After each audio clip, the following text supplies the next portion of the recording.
What's going on, guys? A little bit different look for you guys today. It's probably weird seeing me in something different than the old trusty Old English D on my head, but hockey is back, and I'm going to sport my Red Wings hat for a little while.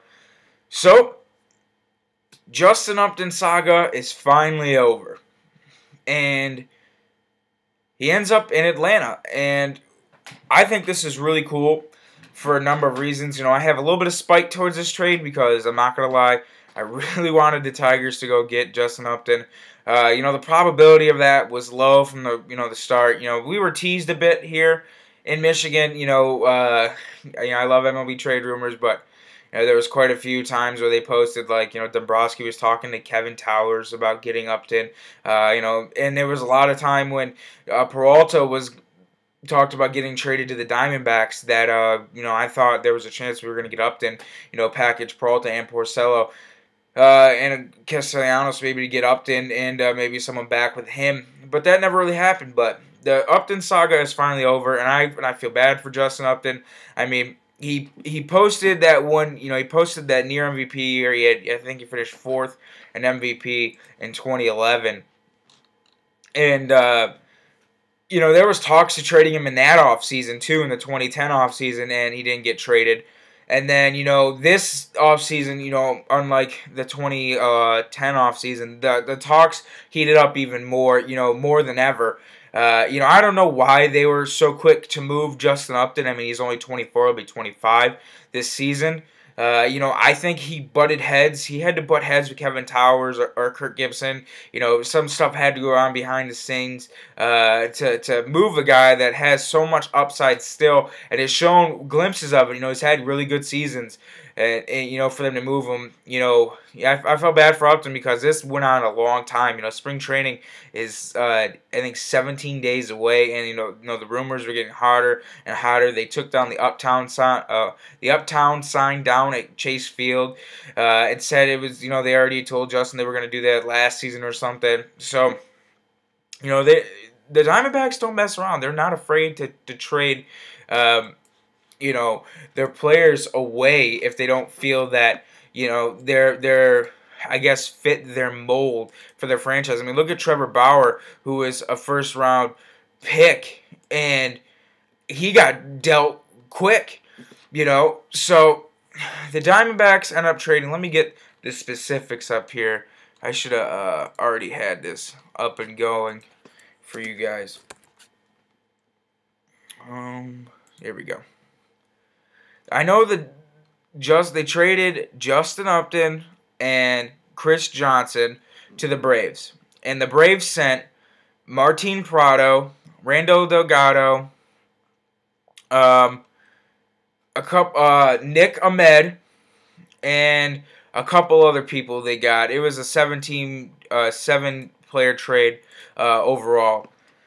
So the Nick Ahmed deal, they said that they were trading Nick Ahmed because they had that Simmons kid who's a really big shortstop prospect in the Brave system. They traded that Ahmed kid, and there was a lot being said that they got Ahmed because they were going to try to trade him to the Tigers to try to get Porcello. But Kevin Towers goes and says that they're fine with their at because right now they got Kennedy, Cole Mentor, now they got Randall Delgado, Wade Miley, and Trevor Cahill all up in their rotation. So Porcello really wouldn't fit now, I guess, especially with the acquiring of Randall Delgado. So, the Tigers, I don't think they're going to end up trading Porcello. That's a whole other different thing. So, breaking down the trade, like what I think about it. I really like what Atlanta got getting Justin Upton. Turner Field isn't as good as a hitter's park as Chase Field is. But, he's going to a situation where he's going to be playing with his brother. Those two have already came on record saying they wanted to play with each other one day, maybe later in their careers. So he's going to go to a familiar situation. He's going to be with his brother. He's going to be comfortable. He's going to a team that won a good amount, over 90 games last year, 94 games last year they won.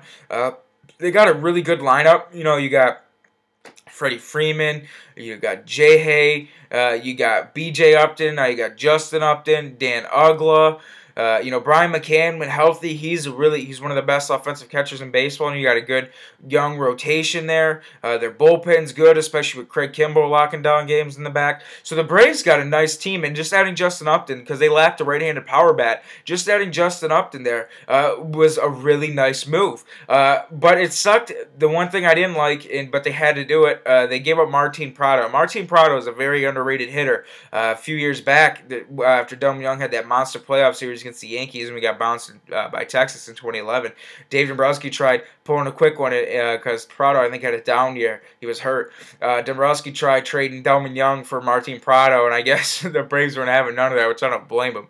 Martin Prado is a great player. He's very undervalued. Can play a number of positions. And on top of that, the Diamondbacks got some good young players. They moved a couple big pieces of their future, Upton and Bauer this offseason. But, now they got a plethora of shortstops because they got T.G. Gorgeous and now Nick Ahmed. They got Adam Eaton now. That's probably going to get some time. On top of adding Prado, who's a real scruffy grinder player who's good. In their outfield, you're going to have, Cody Ross is going to be out there, Jason Kubel. And then you got guys like Miguel Montero on their team. So are they going to compete this year?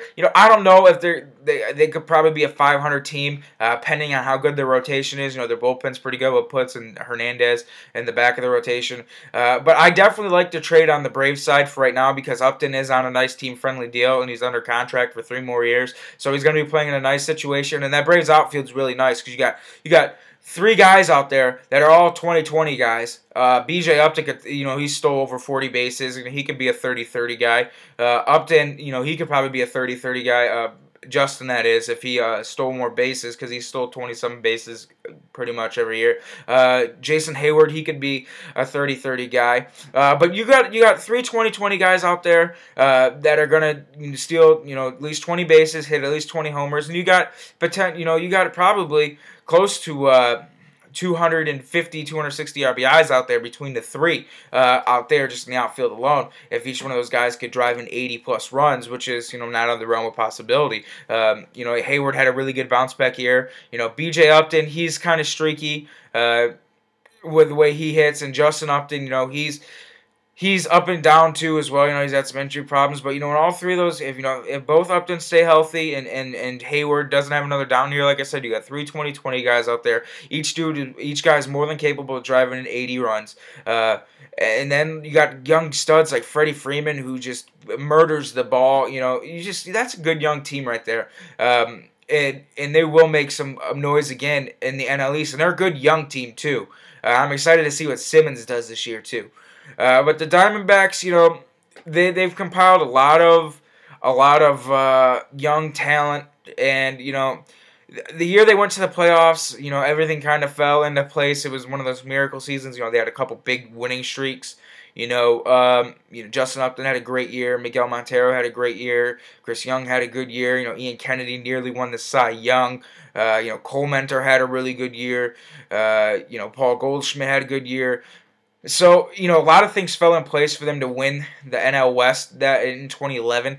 I don't think they're going to do it this year. I think the Dodgers and Giants are both better. But they've added some pieces, and Kevin Towers is taking a risk because, like I said, he traded Bauer and Upton too. Upton especially, he was the face of the franchise. And, Bauer, who could be a legit ace in the near future with the Indians.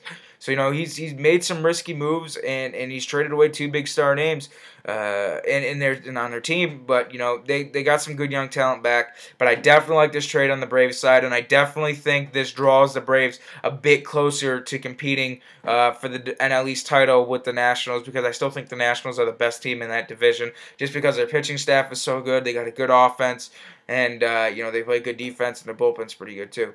So I love the trade on the Braves side. We still got to see what it's going to be like for the Diamondbacks in the next 3 years, and how long does it take for them to compete again. How do their other players they brought in work out. And how well does Upton work out. If I had to give some numbers, what I think the Upton brothers are going to do this year, I think Upton's going to hit 289. I think he's going to hit 31 homers, and I think he's going to drive in 91 RBIs. I think BJ's going to hit 265. I think he'll have 28 homers, and I think he'll drive in 85 runs. And I think Jason Hayward, he'll probably hit 29, 31 homers, somewhere in there, probably drive in 95 RBIs and hit 280 something. So that's what I would say, and that would make them one of the best outfields in the game if they could put up those numbers. I think they would put up on top of the rest of the good team that got around them. So overall, love the trade on the Braves side. Justin Upton, young player, playing with his brother, is going to be a nice, comfortable situation. Team-friendly contract. So you still got, like I said, you still got to wait to see how all these players at the Diamondbacks, because they got a lot of them, all these young players they got, pan out in the future and how long it takes before they're competitive and winning the NL West again. So that's all I got for you guys. Go Tigers, go Red Wings, and spring training's close. Have a good one.